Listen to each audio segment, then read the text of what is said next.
అన్న బీసీలకి 42% రిజర్వేషన్ కూడా ఇస్తా అని చెప్పి కూడా అంటున్నారు కదా, దాన్ని ఎప్పుడు అమలు చేస్తారు, ఎప్పుడు అవుతుంది?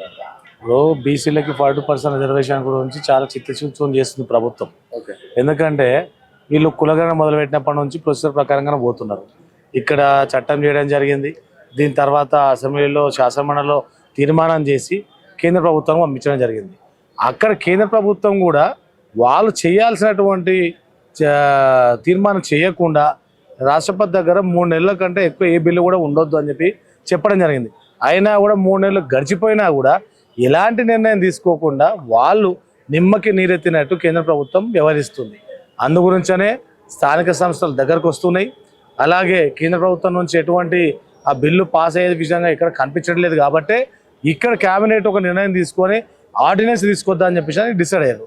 ఖచ్చితంగా నిన్న మంగళవారం నాడే గవర్నర్ గారి దగ్గరికి ఆర్డినెన్స్ చేరుకోవడం జరిగింది ముసాయిదా. ఆ ఆర్డినెన్స్ ఖచ్చితంగా వస్తుంది, బిల్లు పాస్ అవుతుంది. స్థానిక సంస్థలు కూడా ఖచ్చితంగా ముందుకెళ్తాయి. బీసీలకు 42% రిజర్వేషన్ ఖచ్చితంగా వస్తుంది. కేంద్రం ఆమోదించింది అనుకుంటున్నాను. కేంద్రము వాళ్ళ బీసీల పైన ప్రేమ ఉన్నట్టు నటిస్తున్నారు. వాళ్ళు ఏమున్నా కూడా ఈ బిల్లు పాస్ చేసి ఒకవేళ ఏమైనా అవసరం అయితే వీళ్ళని సవరణలు చేయాలనుకుంటే సవరణ చేయాలి. 9th షెడ్యూల్లో పెట్టాలని చెప్పిన వాళ్ళే అంటారు. 9th షెడ్యూల్లో పెట్టే రైట్స్ ఓనుకున్నాయి, కేంద్రం అనుకున్నది. పెట్టాల్సింది వాళ్ళు. ఇక్కడ ఉన్న లోకల్లో వేరే పార్టీలో టీఆర్ఎస్ పార్టీ వాళ్ళు ఏమంటారు, ఒకసారి ఆర్డినెన్స్ తీయాలంటారు, ఇంకోసారి ఏమో 9th షెడ్యూల్లో పెట్టాలంటారు. ఇక ఇంకోలేమో కవిత గారేమో సమరాలే చేసుకుంటారు. అదే ఇప్పుడు బీసీలకి గురించి పోరాడింది మీరా లేకపోతే కవిత గారా? కవిత గారి వల్ల వచ్చింది ఈ 42%. ఈ 42% భారత్ జోడో యాత్రలో రాహుల్ గాంధీ గారిని కలిసి రిజర్వేషన్ ఖచ్చితంగా బీసీ కులగన చేయాల్సిందే, రిజర్వేషన్ ఇవ్వాల్సిందే. మస్తు మంది చేసుకుంటారు సంబరాలు. కొట్లాడి పెట్టించింది మేము, కులగన చేయాలని చెప్పిన కొట్లాడింది మేము, గల్లీ నుంచి ఢిల్లీ వరకు ధర్నాలు చేసింది మేము. మా అజెండానే బీసీలకు రావాల్సిన హక్కుల గురించి కొట్లాడడం, బీసీలకు రావాల్సిన వాటా గురించి కొట్లాడడం. కులగండం మొదలుపెట్టే టైంలో అక్క ఇక్కడ వినలేదు. ఆమె వేరే రాష్ట్రంలో వేరే దగ్గర ఉన్నది. అలాంటి ఆమె వచ్చి ఏదో ఇప్పుడు ఆమె ఉనికి కాపాడుకోనికి అప్పుడు లిక్కర్ కేసుల పోయి జైల్లో గడిపారు కదా. అలాంటి కవితక్క ఇప్పుడు నేను బీసీ గురించి కొట్లాడుతున్నా అంటే కొట్లాడు, స్వాగతిస్తున్నాము.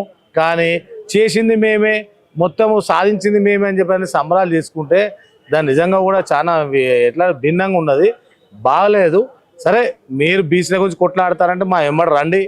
మీరు 10 ఏళ్ళు ఉన్నప్పుడేమో బీసీల గురించి ఏనాడు కొట్లాడాలి.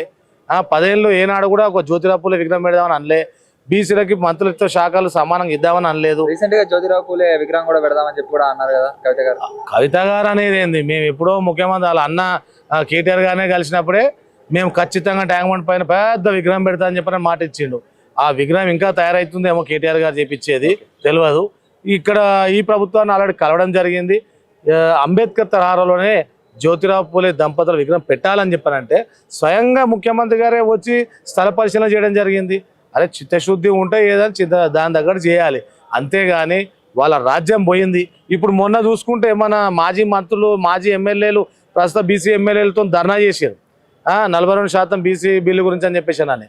మరి 10 ఏళ్ళు అంతకుముందు మీరు బీసీలను గుర్తు రాలేదు అని అంటున్నాను. మాజీ ఎమ్మెల్యేలు, మాజీ మంత్రుల గురించి 10 ఏళ్ళు మీరు బీసీలు అని చెప్పని గుర్తు రాలేదా? కేసీఆర్ గారి దగ్గర ఉండి బీసీలని మర్చిపోయారు. కేసీఆర్ గారు ఏం చెప్తే అదే వేదమని చెప్పేసానని ఉన్నవాళ్ళు ఇప్పుడు రాజ్యాధికారం గురించి ఖచ్చితంగా రేపు మేము రూలింగ్లో రావాలనే తప్ప బీసీల పైన ప్రేమ లేదు. బీసీల పైన ప్రేమ ఉంటే ఇప్పుడు రూలింగ్ గవర్నమెంట్లో ఉన్న ఎమ్మెల్యేలు, మంత్రులు ఉన్నారు కొందరు, వాళ్ళు స్వపక్షంలో విపక్షంలా కొట్లాడుతారు బీసీల గురించి. అది కదా బీసీల పైన ప్రేమ అంటే ఏందనేది. 42% రిజర్వేషన్ రావాల్సిందే, వస్తుంది. ఎవడైనా అడ్డుపడితే మాత్రం ఊరుకునేదే లేదు. ఏ పార్టీ అడ్డుపడితే ఆ పార్టీలో బొంద పెడతాం మేము. తీన్మార్ మల్లన్న స్టూడియోపై కూడా దాడి చేసినది చూస్తూనే ఉన్నాం మనం. దాన్ని ఎలా ఖండిస్తారు? తీన్మార్ మల్లన్న స్టూడియో పైన దాడిని బీసీ యోజన సంఘం తరఫు నుంచి తీవ్రంగా ఖండిస్తున్నాము. ఒకవేళ తీన్మార్ మల్ల వ్యాఖ్యలు కూడా ఆయన చేసిన వ్యాఖ్యలు కేసీఆర్ గారు రాపించినటువంటి వ్యాఖ్యలే కదా.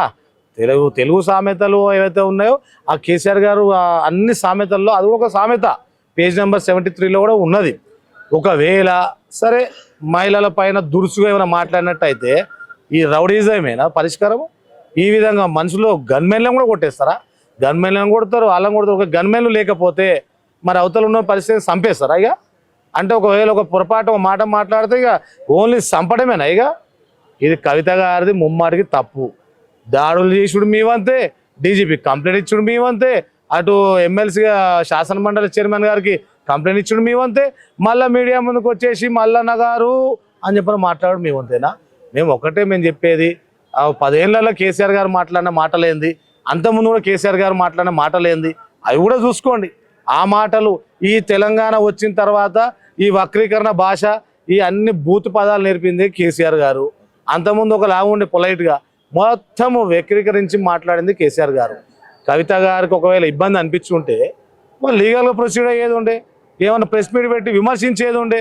అంతేగాని గుండాలను పంపించి మొత్తము రప్పలతోని రాడ్లతోని ఆఫీస్ అంతా రక్తము పాలయ్యే విధంగా చేయడం అనేది అయితే ముమ్మాడికి తప్పు. అది ఆ విధంగా మాత్రమే తీవ్రంగా ఖండిస్తున్నాం. ఏదున్నా కూడా ప్రజాస్వామ్యబద్ధంగానే కొట్లాడాలని చెప్పేసి కోరుకుంటున్నాం.